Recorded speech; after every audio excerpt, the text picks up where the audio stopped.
Bem-vinda, advogada, bem-vindo, advogado. Você que atua no judiciário ou você que somente se interessa por esse que é o poder mais fascinante da nossa república. Eu sou o Daniel Guerra, esse é o podcast do projeto Ampla Defesa e eu te convido desde já a nos seguir nas nossas redes. Estamos no YouTube, estamos no Instagram e também no Spotify. Em qualquer uma dessas redes vocês nos encontram no @Projeto Ampla Defesa. O meu papo agora é com uma referência nacional e internacional também do direito bancário, Monalisa Crepe. É um prazer te ter aqui. Prazer é todo meu.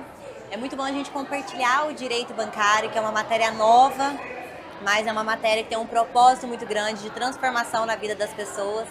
E é uma área que eu faço com tanto carinho e hoje eu vou compartilhar tudo que eu puder compartilhar dentro desse tempo valioso com todas as pessoas que acompanham o seu canal. Perfeito, perfeito. Fico muito feliz, muito honrado por tê-la aqui. E começo perguntando, uma pergunta que parece simples, mas nem só para os leigos ela é simples. Às vezes para muita gente que já está no universo jurídico.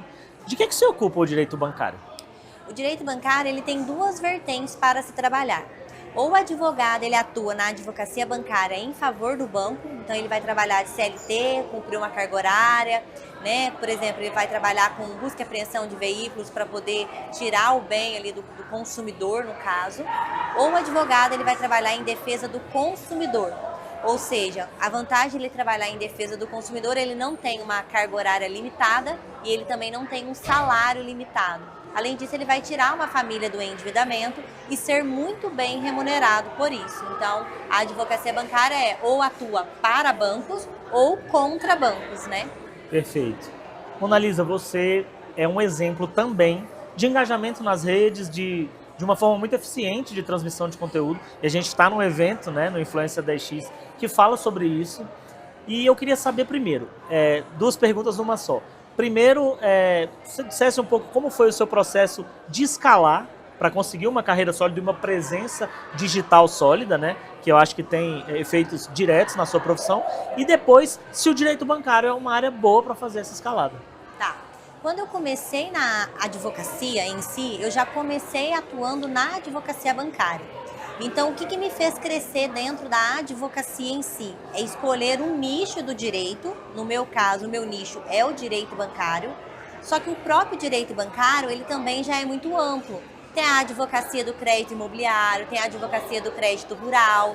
Então, o próprio direito bancário tem múltiplos produtos.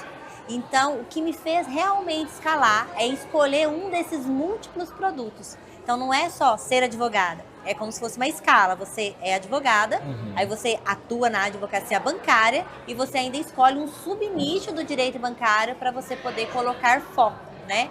E eu sou muito daquela frase que o Joel J fala, que ao invés de você fazer 2.000 coisas 2 vezes, que é o genérico, no meu caso eu faço 2.000 vezes 2 coisas. Então, na advocacia bancária, o meu foco é na advocacia bancária revisional de empréstimo consignado. Aí ela engloba o empréstimo pessoal e o meu público, ainda vem um outro subnicho que vai funilando um pouquinho mais, é o idoso.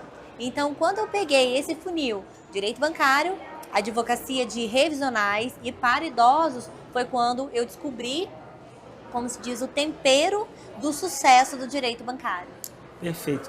E quando que você descobriu, ao longo da sua carreira, quando que deu assim um estalo? Cara, é o direito bancário, é isso, é com isso que eu quero mexer. Isso aqui, é com isso que eu quero lidar. Antes de eu ser advogada, eu fui funcionária de bancos. Então, eu trabalhei por mais de 7 anos no Banco do Brasil. Já tinha uma expertise. Depois, eu fui correspondente bancária por mais algum tempo. E dentro do banco, o que a Monalisa fazia? Meu sonho era fazer administração para ser gerente de banco, porque eu estava dentro do ambiente da agência bancária, né? Então, dentro do banco, eu conheci todo o roteiro operacional, eu era vendedora, então o banco me ensinou a vender. Então, eu vendia empréstimo, consórcio, seguro e tudo mais, Pronaf. E eu moro numa cidade de 8.000 habitantes, no sul de Minas. E meu pai, ele é agricultor. E aí eu fui e falei pro meu pai, faça um Pronaf para o senhor poder crescer dentro da agricultura, para o senhor poder ter dinheiro, para o senhor poder pagar os camaradas lá, né, na época da safra de café, para o senhor empreender. E o que aconteceu dentro do banco? Passou um ano, teve uma geada muito forte lá em Poço Fundo, o meu pai ele perdeu a lavoura de café. E aí o meu pai tentou suicídio. E naquele momento eu percebi que eu não estava ajudando as pessoas, que dentro do banco eu praticamente matei o meu pai, porque eu fiquei na cabeça dele para ele fazer aquele empréstimo. Aí foi nesse dia que saiu na minha mente a seguinte mensagem: eu preciso ajudar as famílias a saírem do endividamento, porque os bancos matam as pessoas. E eu era responsável por tirar uma vida da pessoa que eu mais amava dentro do banco. Aí naquele momento, eu me matriculei numa faculdade de Direito com um único objetivo: enquanto eu puder respirar nesse planeta, eu vou ajudar famílias a saírem do endividamento. E assim eu fiz. Continuei no banco para eu conseguir pagar minha faculdade naquela época, me formei e no dia que eu passei na prova da OAB, que eu peguei o meu certificado, eu abri meu escritório, saí do banco e já comecei a advogar contra bancos. Então foi aí que nasceu a minha vontade de atuar na advocacia bancária. Analisa, é muito forte o que você trouxe aí agora, porque você traz um depoimento pessoal, né? E aí eu vou te fazer uma pergunta que talvez nem esteja dentro do nosso script, mas que fala muito sobre uma visão sua pessoal que eu queria que você passasse, a importância da saúde mental. Você acabou de falar de um episódio infeliz, mas que felizmente não teve um fim trágico envolvendo seu pai. Te agradeço por compartilhar isso conosco. Eu acho que esse tipo de história, né, serve de exemplo para que outras não ocorram. Mas qual a importância da saúde mental em dia no direito? Porque o direito é uma área muito forte, né? Que lida com patrimônio, com vida, com sobrevivência. Bom, muitos advogados, dependendo da área que atua, eles correm risco, né? Então, eu já vejo colegas na área do criminal correndo risco, Ameaças, na profissão, né? Quando eu escolhi a advocacia bancária, foi por conta da própria saúde mental minha mesmo. Por quê? Eu estava ajudando uma família realmente a sair do endividamento. Então, por trás de ganhar muito dinheiro no direito bancário, tem um propósito muito grande e um projeto social. Então, quando tem uma sentença procedente ou a gente faz um acordo, aquilo, o valor que a gente ganha nas ações, eles acabam sendo até insignificante perto da qualidade de vida dessa pessoa, que a gente consegue reestabelecer o mínimo essencial do cliente, perto da satisfação nossa como advogado de transformar uma família que sai do endividamento. Porque por trás do endividamento tem suicídio, tem divórcio, existem questões psicológicas que uma família ela é destruída por conta de dívidas bancárias. E para o outro lado, tem o profissional. Quando nós atuamos na advocacia bancária, ela é uma advocacia leve, a gente não tem risco de vida, a gente tem um projeto social por trás de tirar famílias do endividamento, a gente não tem pressão e nem estresse. Por quê? Porque o banco paga honorário de sucumbência, tem acordo, o banco você não tem que ficar penhorando, você não tem que passar aquele estresse para ver se vai receber, né? Então, do próprio banco a gente recebe, então é uma advocacia leve. Então, desde quando eu comecei a advogar, eu nunca tive uma crise de burnout, eu nunca tive nenhum problema emocional ou psicológico na profissão. Eu só tive prazer na profissão, aquele prazer gostoso de você poder realmente ajudar as pessoas e de vencer os bancos, sabe?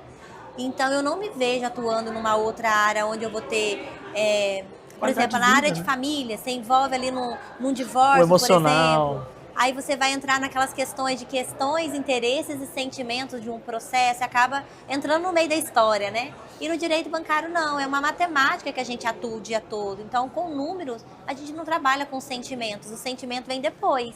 Depois que você transforma, né? Depois que a gente transforma a vida do cliente, sabe? Isso é muito legal. Eu sempre encerro aqui os bate-papos pedindo pro advogado que empresta um pouco do conhecimento aqui mandar um recado pro estudante de direito que ainda não se decidiu ou que talvez tenha um interesse pelo direito bancário, e isso é uma das coisas que a gente espera com esse podcast, esclarecer para as pessoas, mas eu sempre peço para a gente encerrar com um recado.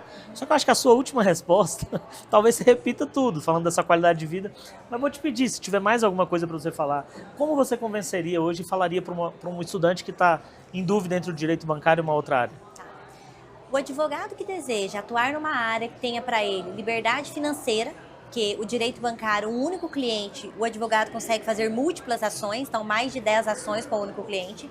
Uma advocacia que tem liberdade geográfica, então o advogado ele pode começar dentro de casa, 100% online, ele não precisa de um escritório físico, ele pode atender o cliente em todo o território nacional. Inclusive eu tenho alunas que moram nos Estados Unidos e atuam 100% online no Brasil, então tem essa liberdade geográfica e a liberdade de tempo. Então, o advogado que deseja atuar numa área, que ele tenha tempo para cuidar dos filhos, tempo de qualidade de viagens, tem essa liberdade, eu desconheço uma outra área jurídica que proporciona os 3 L's que eu falo, né? Porque o direito bancário, ele é muito lucrativo, ele tem um projeto social muito grande para tirar as famílias do endividamento e ele proporciona tanto a liberdade financeira, a geográfica e a de tempo. Então é uma área que eu não troco por nada e é uma área que transformou a minha vida e da minha família. Perfeito. Mais algum tema que, porventura eu não tenha abordado e você queira falar? Mais alguma coisa? Deu para abordar tudo. Deu para fazer um pocket aqui. Eu te agradeço imensamente. Muito obrigado por ter vindo até aqui. No mundo tão corrido que a gente tem e no meio de um evento, você dedicar 10, 15 minutos para a gente conversar é uma prova de respeito e do tamanho do seu caráter. Muito obrigado por isso. Você que ficou até aqui com a gente, muito obrigado. Siga o Ampla Defesa nas redes sociais. @Projeto Ampla Defesa. Estamos no YouTube, estamos no Instagram e também no Spotify. Um recadinho final para quem está nos assistindo.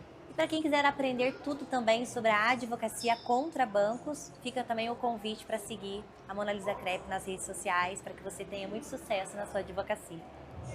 Tchau, tchau, até a próxima.